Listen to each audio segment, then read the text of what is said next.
Well, howdy, nearly senior citizen here. Greetings, boys, girls, and all of our non-binary friends, and welcome to this another day wherein I'm getting more used to my voice. It sounds terrible to me. It doesn't sound all that bad when I listen to it, while I'm editing and all of that. So it's just on my side, just a little bit of extra effort. I'm getting more used to the pollen.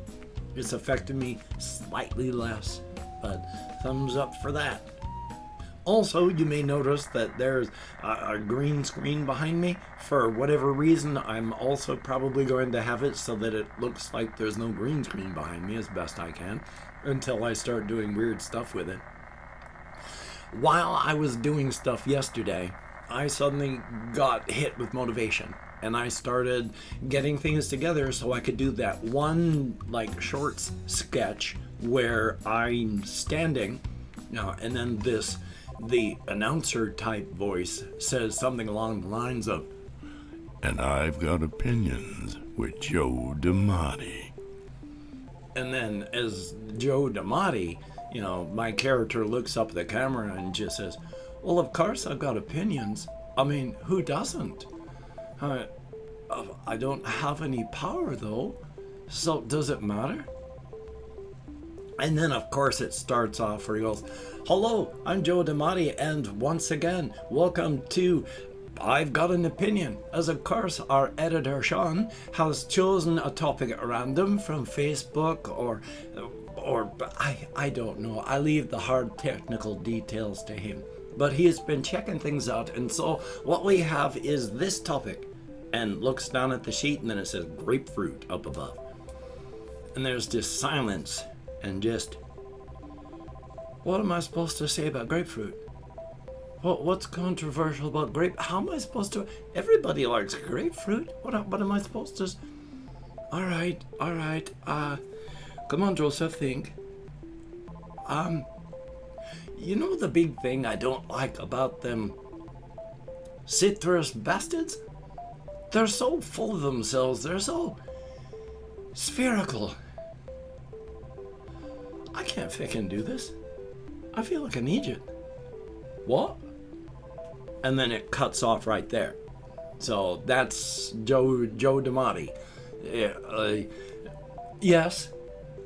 American, Irish, with a thick Irish accent. And a couple generations back, a Italian fellow had married into the family, stuck around, and reproduced, and now the D'Amatis are there. Of course, it's ridiculous, but there you go. But that's what I was trying to do. But with this thing back here, the lighting is wrong. I've had my green screens circled up and in their containers so long, that thing back there is a weird bend in it, so it doesn't sit flat. It one corner is back like this, and the other one, it's like this. Is really weird. So, yay. So I tried doing a video on it yesterday, and the biggest thing was I wanted to be able to stand up and, see most of me, and there's just not enough room between the camera and the back. So, at least I'm still playing with it, and that's a good thing. Thumbs up for that. Yay. A good thing. I have a few things that I've got written down on my topics. This one, really, really quick. I've mentioned on a community tab why I can't have deeply emotional things. I've talked about it before, why I, since therapy, and especially since taking meds, if I let my armor down, 35 years worth of trauma that I'm trying to process that most people have 35 years to deal with, and I've been dealing with it for a year. So when I let my armor down to let a song in, since my emotional systems are back online, boom, everything is running rampant, but the machines that actually process these feelings aren't fully functional yet. So I let the armor down, everything comes out. Which is, I subscribe to a couple rescue animal channels, and on Facebook I have a couple groups that are rescue groups. There was one thing where there's this one rescue place where they had one baby skunk and it was doing well, but it was just so young, so small. And then they got another rescue baby skunk, and that other one, smaller, tinier, younger, it had snuggled up to the new baby, well, the older baby that had been there. My heart melts when I see baby anything, because so small, so young, so much could go wrong, and it did. Like within the first 24 hours, that new baby that had snuggled up to the older one, it was gone. And then the other baby that had been doing so well for so long, when they woke up one morning, it was gone too. So I cried hard, very hard. And as a quick aside, every once in a while I go back and I watch the trailer for Dead Island, the original Dead Island. No matter what you think of the game, that trailer is an emotional gut punch. It is a freaking masterpiece, and it hurts so much to watch that. I cry hard all the way through it. And when it's over, it takes a long time for me to be able to stop. It hurts to watch that trailer. So of course I have to every once in a while. Before I start to cry too much, and my voice box is getting all messed up now from the extra fluids building up, especially in my eyes. I have mentioned before, being older, my eyes are watering, so let's see, I have to get a bit of tissue. I need to buy some tissues. I'm back to using a roll of TP for tissue. But I have mentioned before how it is a good thing we did not have digital recording equipment back when I was a child. I was almost in high school before VCRs, videotape recorders, which, phased out already, but they were super expensive and not made for consumers. And then it took years before they became inexpensive enough that everyone had them. And then, of course, now they're phased out. But with, like I say, no one having recording equipment back then, everybody was just casually terrible back then. I'm going to cancel myself here because I don't have any recordings of this. I was young. This was, good golly, Miss Molly, back when I was like 13, 14 or so. Or getting up to be older. This took a period of time because as I was learning and understanding music, as I was seeing other people and getting introduced to their music, I was not a typical young person. I mean, I listened to things as they were coming up, but it was, the 70s and stuff. It was Led Zeppelin, Pink Floyd and all that. But also, I listened to other stuff. There is a fellow, I think he's still alive, Jean-Michel Jarre, a Frenchman. He does, or at least did back then, incredible electronic music, very moody, very, very intense. I listened to that and bought that. And then there was another Japanese musician, Isao Tomita. Here's where it gets bad, because to try and tell people about this, with the casual racism of the time, even in the early 80s, I loved Isao Tomita. I still do. I wish he was alive. I loved his material. I have bought as much as I could up to a certain point. Then my alcoholism took over. He still did stuff, and it was good. Very, very excellent stuff. His first, 5, 6, 7 albums were, well, not that many, were largely electronic renditions of classical music. Quite amazing. And then his later albums, he started branching out and doing his own stuff from what he had learned, and definitely a good thing. Again, the casual racism of the time. To introduce Isao Tomita to people that had not heard his music before.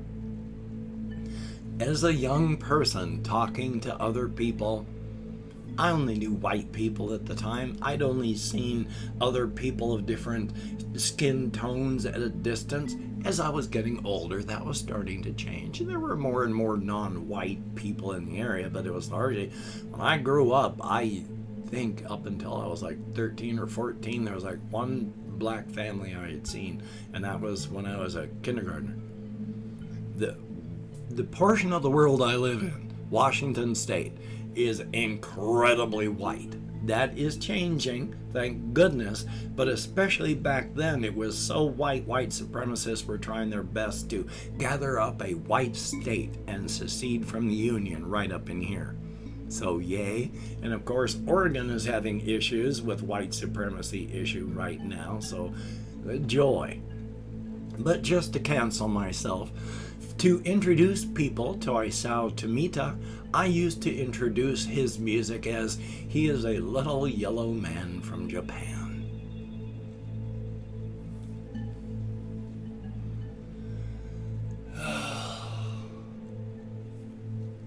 The casual racism of the time and the casual racism of the United States. One of the things that, as much as I may not like military life, because the idea is go somewhere and like start murdering people, as much as I don't like that, I spent 4 years in the United States Air Force, and what that does is the military says, we don't care what color your skin is, we don't care about all this stuff, you work together. If you can't work together, we'll get rid of you and we will find someone who will. So everyone was just smashed together. Now, this was during the time that I was in, so a lot of the overt, horrific racism of the earlier periods were starting to be weeded out and gotten rid of. And before we started having the white supremacy problem we're having right now. So this was a period when it was about as good as it was going to get. But it was work together or we'll get rid of you and find people who can. So you were out there with everybody, different skin tones, different races. I like ethnic background better because there are no other races. If there were races, we couldn't interbreed. So it's race is a social construct. But anyway, point being, because of that exposure, seeing people, talking to people, you get to know people. By the time I was out, there was no more casual racism. I didn't feel anything like that. And by the time I got out, I was 23. That had been burned out of me, thank God. Protective coloration is still there. You gotta fit in if it's a dangerous situation. So let's see, what else do I have? Oh, most of the other things I have are really, really deep and big. So I'm going to talk about this one real quick.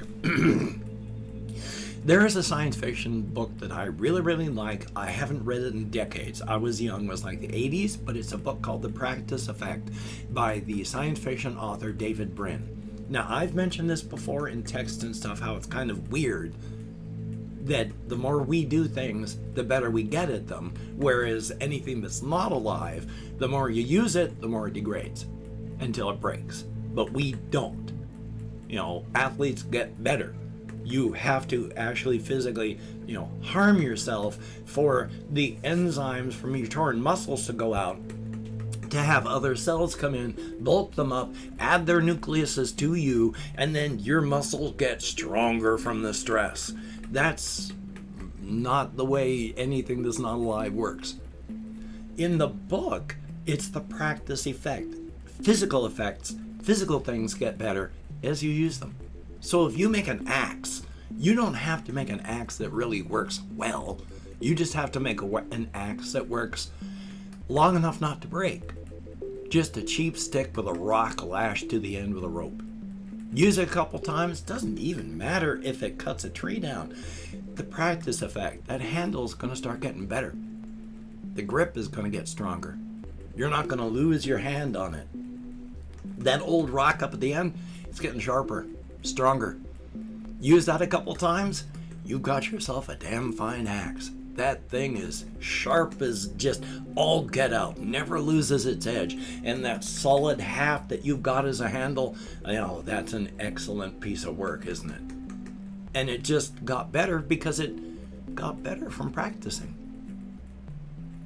I think that is an interesting concept. He kind of story-wise blows it by telling you what happens halfway through the book. And so there's no more mystery. There's just story of trying to do this, that, and the other. But, that's fine. It's good. I like the idea. Definitely a thumbs up on that. And I've opened up 24 hours worth of comments in my community tab, and I'm going to go through and thank 20 to 25 people for having left me a comment. I am not reading the comments right now. I'm just thanking you for having left a comment. Good, bad, and different. You took the time. You expended the calories. Thank you very much. If I mispronounce the username, no disrespect is intended. I'm an American English speaker, and even though I count American Sign Language on the fingers of this hand, with my depression, fibro, at least partially treated ADHD, I am getting better all the time. Little Ghost is up and drinking. I'd show you, but he's drinking, so I'm trying to make sure that he can drink. There you go, little guy. Let me move that cardboard for you. On another day when he's just running around instead of trying to keep himself alive, he's thirsty, he's drinking. I don't want to interrupt that. So anyway, though, let me call up my Chrome. We have Drifter, thumbs up and thank you. Maggie Oberholzer, thumbs up. DVR03, thumbs up and thank you. Fargrand, greatly appreciated. Nora Eld, thumbs up. Abdulnov, I'm nowhere close, but thank you very much. Aries Flavored, interesting. Thumbs up and thank you very much. Made in Canada, hey, good to see you.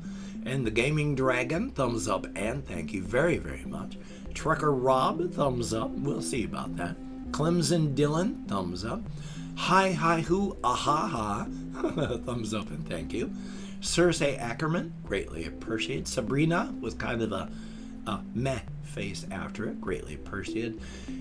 Guest Do Software Gestor de Documentos, I'm nowhere close, but thank you very, very much. And Confused Owl 29, greatly appreciated. Claude 5190, thumbs up and thank you. Finn Emerson, greatly appreciated. Johnson Dergs, thumbs up. We have Floramew, always good to read your comments. Thank you very, very much. Lucy Fur, I haven't seen that name in quite a while. Good to see it, thank you. We have Nando Rice Cheruti, thumbs up. Dark GXID, greatly appreciated. Metal Melly, thumbs up. Sort of. They were kind of unpleasant, but there you go. And then Ricky Bettini, 25 people. Thank you all so very, very much. You get me out of my head and into the world and dealing with real people, if only in text, and that is appreciated to no end. If you can check out my various things down below, I have Twitter, Facebook, Patreon.com. If you could become a Patreon.com patron like one of these beautiful and awesome people, that would be beautiful and awesome. And if you'd like to help me out financially without sending money through the PayPal, through the patronage, I have a PayPal link down below. If you'd like to help me out without sending money, I have an Amazon wish list link where hopefully, finally, hopefully I've got things like Reptisan and hamster food and hamster bedding and cat food, maybe a pair of shoes. If you could check that out, that would be very cool. Do not feel obligated. I do not feel entitled. And if you cannot donate or you simply do not donate, I take all good wishes and I deposit them in the bank of my heart where I draw interest. So thank you very much. If you could toss me a like, I appreciate all the positive validation I get from my existence. And of course, I do have my P.O. box if you could send anything at all. Postcards or letters or keychains, just small things. That'd be awesome if you could. It'd be great. I can't remember where I left off. I went and derailed myself with that thought. It happens. So thank you, each and every one of you, for having watched today's video. It is greatly appreciated. Even if you're vaxxed up, wearing a mask when you go out is smart around other people, because you don't know who's vaxxed, who's not, and I haven't had a cold in the past year, and that's a very, very good thing. So try to wear a mask if you can. Maintain your social distancing, hokey smokes. Try not to touch your face. Wash your hands. Maintain your social distancing. We can get through this, hopefully. So, you take care. Have a great day today. I will see you on the flip side, and that is a definite thumbs up. Oh, it's not. If grass floats, I'll let it stay, because then it's, oh my god, it is getting way darker, way faster than I thought.